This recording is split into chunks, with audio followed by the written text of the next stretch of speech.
Assalamualaikum. Halo semuanya, kami dari kelompok 2. Kami di sini akan menjelaskan tentang sistem saraf perifer.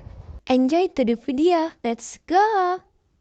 Apa itu sistem saraf perifer? Sistem saraf tepi atau sistem saraf perifer adalah bagian dari sistem saraf yang di dalam sarafnya terdiri dari sel-sel yang membawa informasi ke sel saraf sensorik dan dari sel saraf motorik, sistem saraf tepi, yang terletak di luar otak dan sumsum tulang belakang.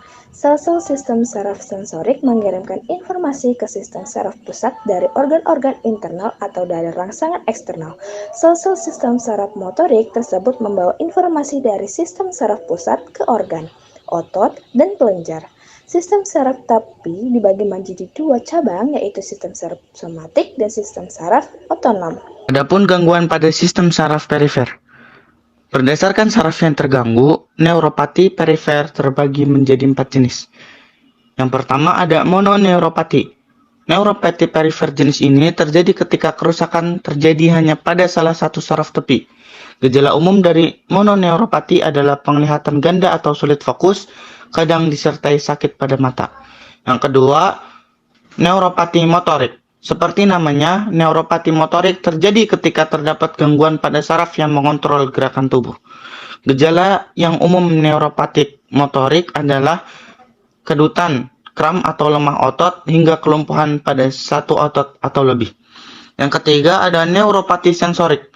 Adalah jenis neuropati perifer yang terjadi ketika adanya gangguan pada saraf yang mengirim sinyal sensasi, seperti sensasi sentuhan, suhu, atau nyeri. Gejala umum, mudah merasa sakit meski hanya tersentuh sedikit, atau allodynia. Yang keempat ada neuropati otonomik. Ini terjadi ketika ada cedera pada saraf otonom, yaitu saraf yang mengontrol proses tubuh yang bekerja secara otomatis atau tanpa perintah, seperti saluran pencernaan, kandung kemih, atau tekanan darah. Gejala umum yang terjadi pada neuropati otonomik yaitu detak jantung cepat atau takikardia meski saat beristirahat. Penyakit yang memengaruhi sistem saraf perifer.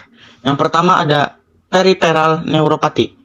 Peripheral neuropati ini terjadi ketika saraf perifer terganggu, biasanya akibat kompresi, infeksi, atau kondisi seperti diabetes.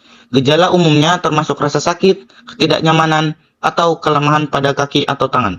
Yang kedua ada carpal tunnel syndrome, yang dimana kondisi ini terjadi ketika saraf perifer di tangan terkompresi atau tunel carpal, yang mengakibatkan rasa sakit, kelemahan, dan ketidaknyamanan pada tangan dan pergelangan. Yang ketiga ada Guillain-Barré syndrome. Penyakit ini adalah kondisi neurologis yang mempengaruhi saraf perifer dan dapat menyebabkan kelemahan, rasa sakit, dan kelemahan pada kaki dan tangan. Terapi farmakologi untuk gangguan sistem saraf perifer seringkali bertujuan untuk mengurangi gejala seperti nyeri, kelemahan, atau kesemutan yang dapat terjadi.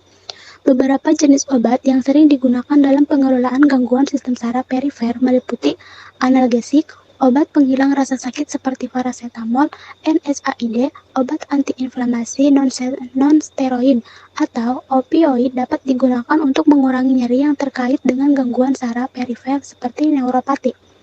Antikonvulsan, obat-obatan seperti gabapentin dan pregabalin sering diresepkan untuk mengurangi rasa sakit neuropatik dan mengendalikan kejang yang terkait dengan beberapa gangguan saraf perifer.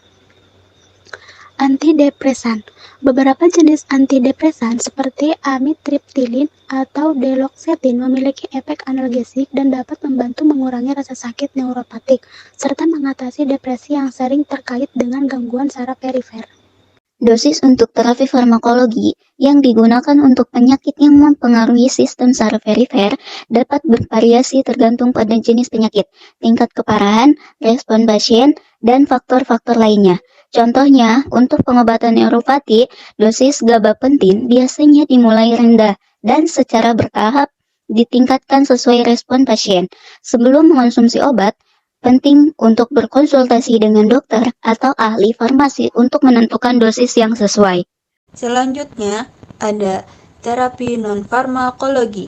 Beberapa pendekatan non-farmakologis yang umum digunakan termasuk yang pertama, ada terapi fisik, meliputi latihan fisik, terapi olahraga, dan rehabilitasi fisik untuk memperkuat otot, meningkatkan keseimbangan, dan memperbaiki koordinasi gerakan. Yang kedua, ada terapi okupasi. Terapi ini bertujuan untuk membantu individu meningkatkan kemampuan mereka untuk berfungsi sehari-hari melalui latihan-latihan yang dirancang khusus untuk memperbaiki keterampilan motorik halus dan koordinasi. Yang ketiga, ada terapi wicara. Bagi mereka yang mengalami gangguan saraf perifer yang mempengaruhi fungsi bicara dan kemampuan berbicara, terapi wicara dapat membantu meningkatkan komunikasi dan keterampilan berbicara. Kesimpulan, secara keseluruhan, gangguan sistem saraf perifer melibatkan gangguan pada saraf di luar otak dan sumsum tulang belakang, yang dapat menyebabkan berbagai gejala seperti nyeri, kelemahan, kesemutan, atau gangguan sensorik lainnya. Penanganannya dapat melibatkan pendekatan non-farmakologis seperti terapi fisik, terapi okupasi, dan manajemen stres, serta terapi farmakologi dengan berbagai jenis obat seperti analgesik, antikonvulsan, antidepresan, dan lainnya. Penting untuk mencari diagnosis yang akurat dan menyesuaikan pendekatan pengobatan sesuai dengan kebutuhan individu untuk mengelola gejala dan meningkatkan kualitas hidup pasien. Dengan pengelolaan yang tepat, banyak pasien dapat mengalami perbaikan atau pengendalian gejala yang signifikan. Sumber atau informasi dari PPT ini. Terima kasih sudah menyaksikan, semoga bermanfaat dan mudah dipahami. Thank you.